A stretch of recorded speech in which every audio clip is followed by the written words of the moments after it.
Good morning, everyone. So today we will be discussing about learners who are gifted and talented. We will explore the world of gifted and talented learners, discussing their unique needs, characteristics, and opportunities for growth. But before that, it's playing time. We prepared a simple activity or a game entitled You Can't See What I Can See.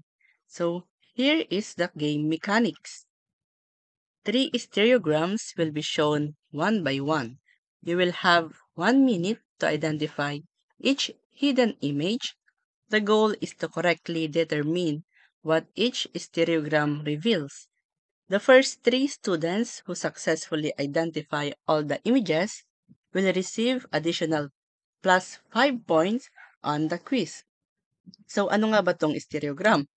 A stereogram is a type of optical illusion that hides a 3D image within a 2D pattern.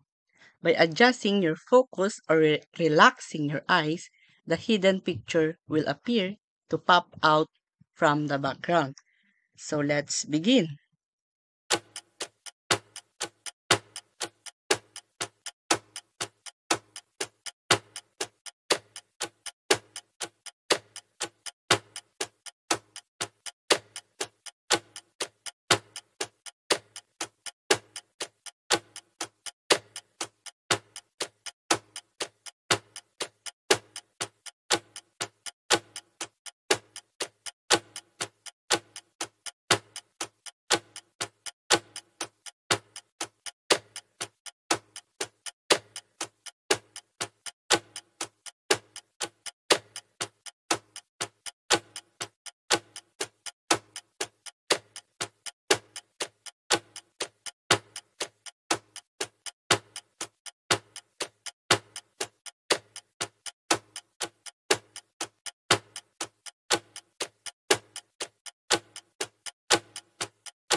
Did you enjoy the activity? So now let's move on to our learning objectives.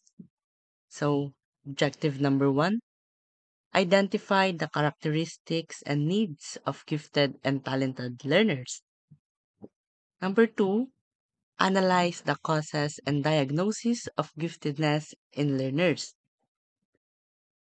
Number three, demonstrate knowledge of appropriate instructional tools and interventions.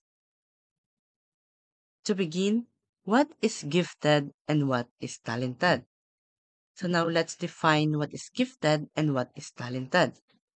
So, gifted can be defined as being outstanding abilities in one or more academic subjects such as mathematics, science, geography, history, and English. So, makikita natin dito na kapag gifted is nakafocus siya sa may academic subjects. Meaning, ito yung mga learners na may exceptional abilities pagdating sa kanilang pag-iisip. Sila ay masasabi nating genius pagdating sa kanilang mga larangan. For example, yung bata is magaling mag-compute and magaling sa mga histories, sa dates, and sa mga events. So, natawag natin siyang gifted. On the other hand, the term talented is used to refer to students with exceptional abilities in practical subjects. So, ano na nga ba itong mga practical subjects na ito? Ito yung dance, music, design, art, physical education. So, kapag sinabi nating talented, nakafocus siya sa may physical aspect and pagiging creative ng isang student. So, ibang-iba siya sa pagkakaroon ng giftedness and compared sa talented.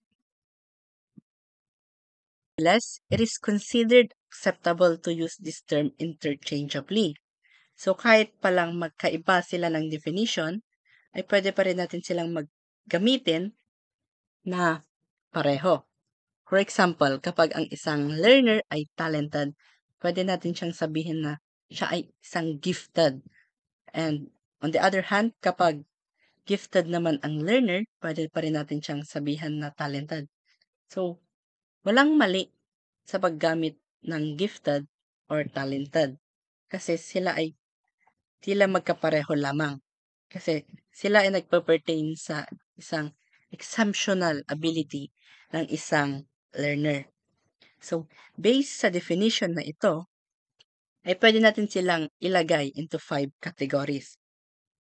So, una na dyan ay ang after the fact definition. So, ano nga ba itong after the fact definition? So, sinasabi dito na those who consistently perform outstandingly and achieve in a valuable area are considered gifted or talented.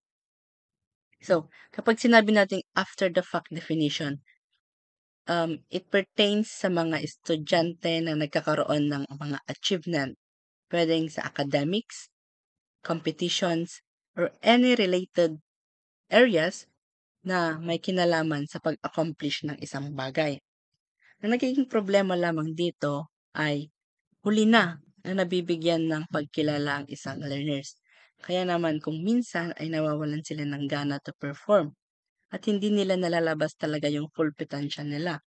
Kasi in the first place, hindi na sila na-acknowledge.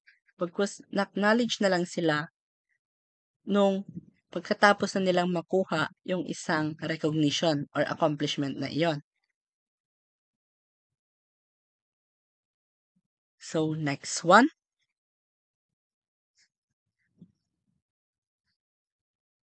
We have IQ definitions.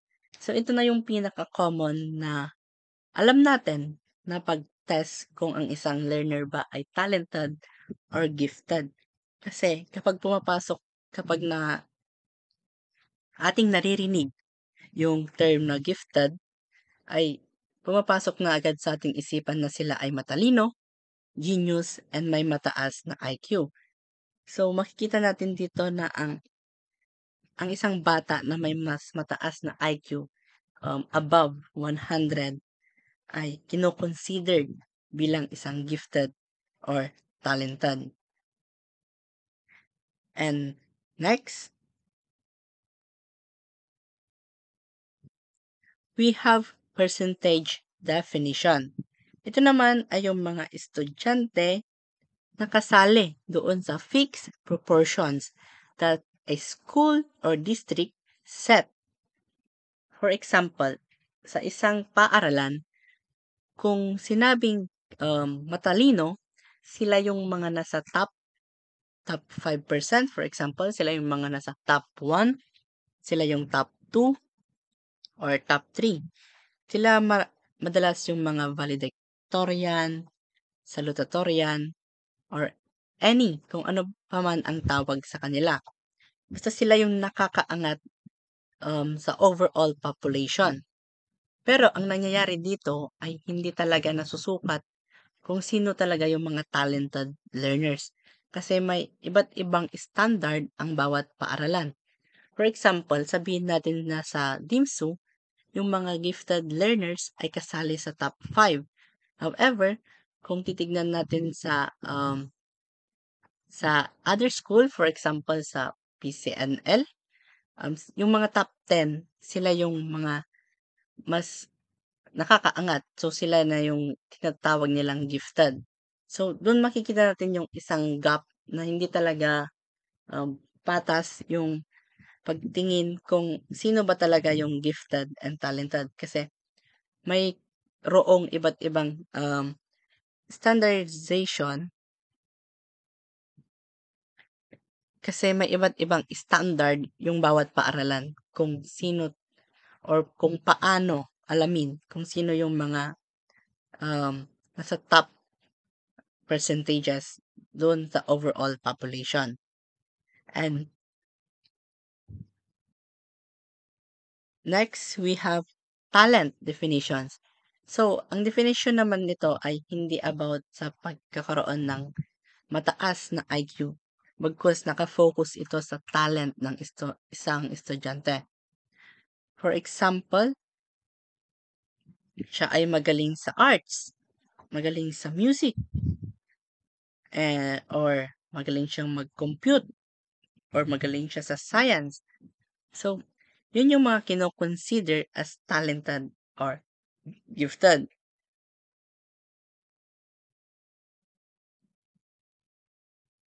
And next one, we have creativity definitions. Ito naman yung mga students who possess superior creative abilities.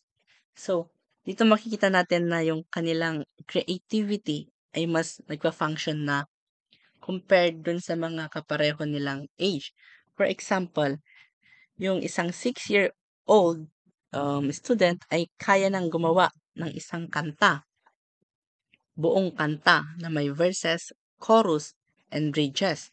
So, doon pa lang makikita na natin na siya ay sobrang talented kasi kapag sinasabi nating 6-year-old ay hindi pa niya kayang gawin ang isang bagay kung na pagbuo ng isang kanta, di ba? So, ang creativity ay naka-base sa creativeness ng isang learner. So, kapag kita mo na mas creative ang isang bata, ay mako-consider mo na siya bilang gifted or talented. Characteristic of gifted and talented learner. Number 1, intellectual characteristic. High IQ score and advanced problem-solving skills. People with high IQs often excel in solving puzzles, identifying patterns, or thinking critically. They can tackle complex problems and come up with effective solutions quickly and efficiently. Quick grasp of abstract and complex concepts. This means being able to understand ideas that are not concrete or straightforward, like theories, symbolism, or advanced mathematical ideas without needing a lot of explanation. People with this ability can follow complex argument or learn difficult subjects more easily than most. Ability to connect ideas across different subjects. This refers to talent of seeing relationship between concepts from different fields. For example, linking principles of physics to concepts in art or using historical events to understand current political issues. Strong reasoning and logical thinking skills. These involve the ability to think in a structured, step-by-step way to make sound judgment or conclusion. It includes skills like identifying assumptions spotting flaws in argument, and making decisions based on evidence and logical rather than emotion. Number two, creative characteristic, unique and original thinking. People with this trait think outside the box. They often challenge conventional ways of thinking and produce fresh, unexpected perspective or concept that others might not consider. Exceptional artistic or musical abilities. This refers to natural talent or highly developed like in areas like drawing, painting, musical composition, playing instruments, singing, or other artistic form.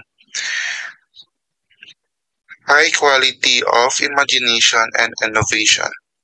People with this trait can vividly imagine scenarios, invent new products or ideas, and come up with futuristic or abstract concepts. Ability to generate multiple solutions to a problem. This is called divergent thinking. Instead of seeing only one way to solve an issue, this individual can come up with a variety of possibilities. It's key part of creativity and often lead to more effective or unexpected outcomes. Next, number three, social emotional characteristic. Strong leadership skills. This means that the person can guide and influence others effectively. They are confident in a decision making, can communicate clearly, and inspire people to work toward a common goal. Next, deep empathy and concern for social justice. Empathy is ability to understand and share another person's feelings. When someone has deep empathy, they truly care about others' experience and struggles. High sensitivity to emotion and criticism. This refers to being very aware of one's own emotion and those of others. Such individual can pick up on subtle emotional cues, but they may also take criticism personally or feel deeply affected by emotional situation. Strong moral reasoning and fairness. This means that the person make decision based on solid sense of right and wrong. They think deeply about ethical issues and strive to treat everyone fair. Number four, academic characteristic. Advanced reading and comprehension skills. This means the students can read and understand texts that are above their expected grade level. Next, high academic performance in one or more subjects. The students consistently perform well in specific subjects such as math, science, or language art, often scoring higher than their peer. Passion for independent research and exploration. They love to learn in their own, often diving in topics out of personal interest. This could involve reading books, conducting experiments, or exploring ideas beyond what taught in class. Boredom or disengagement in a standard classroom setting. Because the learner needs may not be fully met in regular classroom, they can become bored or frustrated. If the pace is too slow or the content is too easy, they may seem distracted, restless, or uninterested, not due to lack of ability but due to lack of challenge. Diagnosis of gifted and talented learner. Identifying giftedness required a combination of assessment, observation, and evaluations. Number one, intelligence test. Standardized tests like the Standard for Binet Intelligence Skills or Wechsler Intelligence Skills for Children measure IQ and cognitive abilities. These tests assess like problem solving, memory, reasoning, and verbal ability. They help identify students who may have advanced cognitive abilities compared to other age. Number two, achievement tests. Standardized assessment in subjects such as math, science, and reading can help determine if a student's perform above grade level. They help determine if a student is perform at below or above the expected level of their grade. A score can indicate advanced academic abilities or readiness for more challenging work. Number three, teacher and parent observation. Teacher and parent play a key role in identifying gifted learner by observing their behavior, interested and learning patterns. These observations are important because they provide real life example of a child abilities that may not always show up in a test. Their insight helps support a more complete diagnosis of gifted and talented learners. Number four, performance assessment. Portfolios, creative project, and independent research can provide evidence of a child's advanced ability. These are tools that let the student to show what they can do through creative and hands-on work instead of just answering questions. The portfolios, creative projects, independent research. This assessment help reveal a student's strength, originality, and depth of thinking, especially in areas where they gifted. Now let's move on to signs and symptoms of learners who are gifted and talented. Yung mga gifted and talented learners, madalas na nagpapakita ng mga unique traits na kakaiba o hindi pa nagagawa ng mga kaedad nila. And here are the signs and symptoms of gifted and talented learners. Number one is the early and advanced development. These learners often develop cognitive and language skills earlier than their peers. Madalas na mabilis ang pag-unlad ng mga kasanayan sa pag-iisip at wika kaysa sa kanilang mga kapwa o kaedad. Maaaring magsimula silang magsalita in full sentences sa murang edad o magpakita ng mga advanced problem-solving skills. And number two, strong curiosity and intense interest. Gifted learners tend to ask deep, thought-provoking questions and show a strong desire to explore and understand complex topics beyond their grade level. Sila ay may malakas na kuryosidad at interes sa mga bagay-bagay, kaya sila mapagtanong ng mga malalalim at nakakapag-isip ng mga tanong na gusto nilang malaman, lalo na yung mga komplikadong bagay na lampas sa kanilang antas ng baitang. So may mataas silang kuryosidad at malawak na pag-iisip na nagbibigay sa kanila ng interes para malaman yung isang bagay na gusto nilang malaman. And number three, quick understanding of concepts. Yung mga talented and gifted students, mabilis na nakakaintindi ng mga konsepto at mga bagong idea. Hindi nila kailangan ng mga maraming paulit-ulit na ginagawa para matuto at ma-master yung isang bagong kasanayan. Mabilis nila kasing natututunan yung mga bagong idea na i-encounter or nakikita nila. Number 4, advanced vocabulary and exceptional memory. Yung mga batang gifted and talented, Gumagamit sila ng mga salitang may malalalim na kahulugan at nakakaalala sila ng mga information with precision. Lastly, emotional sensitivity. Gifted and talented student ay sensitibo sa mga kritisismo o failure at maaaring makaranas ng matinding emosyon na may kaugnayan sa personal or social issues. Now, let's talk about causes of giftedness. The first one is genetic factors. Ito ay maaaring makaapekto sa katalinuhan at mga natatanging kakayahan ng isang tao. Kung ang bata ay may magulang o malalapit na kamag-anak na may mataas na katalinuhan o pagkamalikhain, maaari niya itong mamana.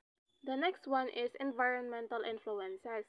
Ang kapaligiran ng bata ay maaaring maka-influence sa kanyang intellectual and creative development. Kung ang bata ay may access sa mga libro, laruan na pang-edukasyon, sining at musika, mas mabilis ang pag-develop ng kanyang intellectual at creativity dahil sa mga nakapaligid sa kanya. Halimbawa na lang sa musika.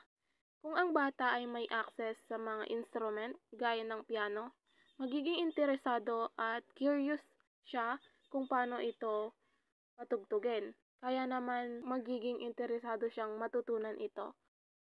And the third one, neurodevelopmental differences. Yung brain ng isang gifted or talented learners is nagpa-function differently. Nagpapakita ito ng advanced neural connectivity and mas mabilis na pagproseso ng mga information. Meron din tayong support and strategies for gifted and talented learners. First, differentiated instruction. Teachers can modify lessons by offering more challenging assignments, independent projects, or alternative learning pathways. Ang differentiated instruction ay isang paraan ng pagtuturo na naglalayong tugunan ang iba't ibang pangangailangan at kakayahan ng mga mag-aaral. So, halimbawa, mas challenging na gawain. Ito ay para sa mga advanced na mag-aaral. Maaaring magbigay ng mga gawain na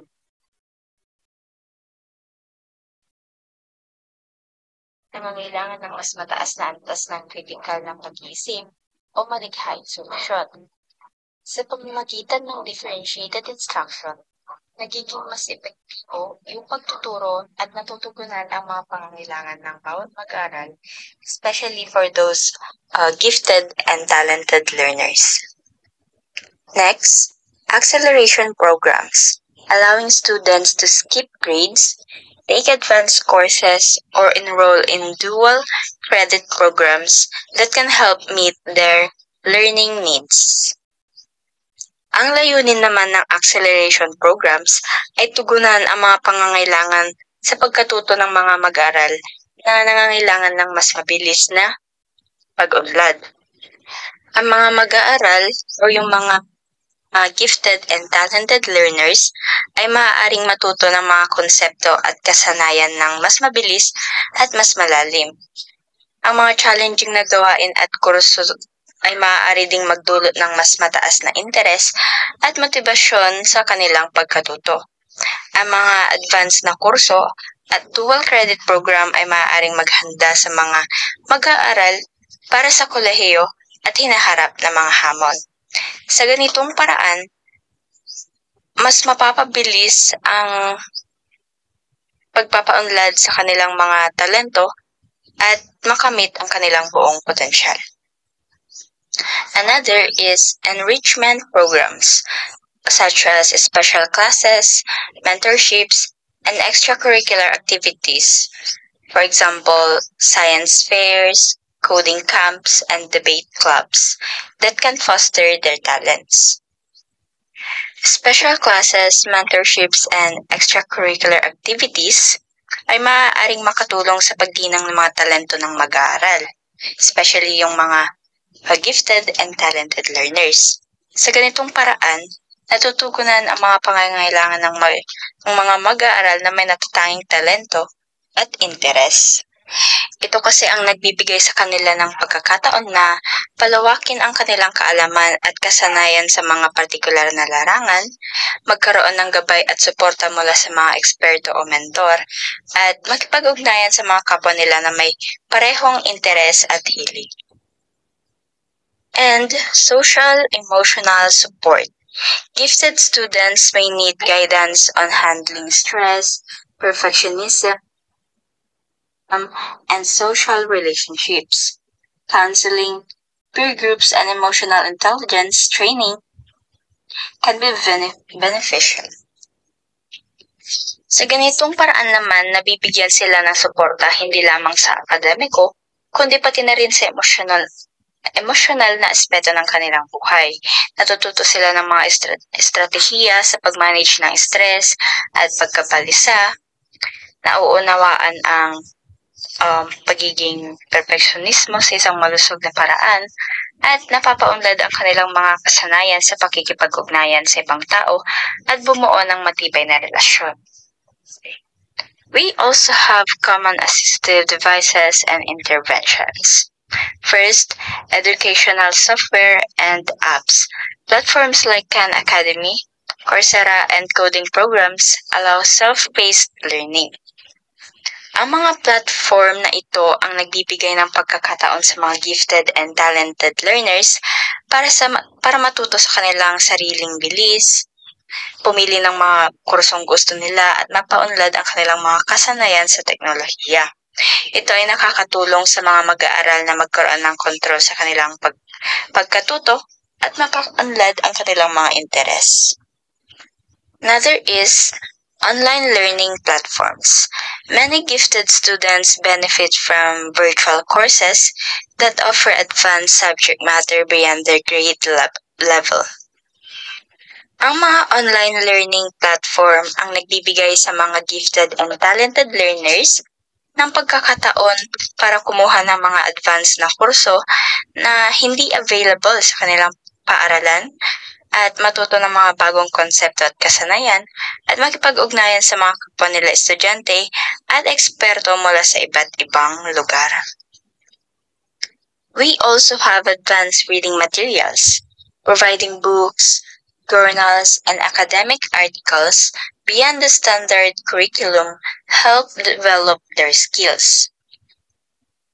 Ang pagbibigay ng mga libro at journal na lampas sa regular na curriculum ay makakatulong sa mga gifted and talented learners na mapaunlad ang kanilang kasanayan sa pagbasa at pag-unawa, at mas malinang pa ang kanilang kaalaman sa iba't ibang larangan.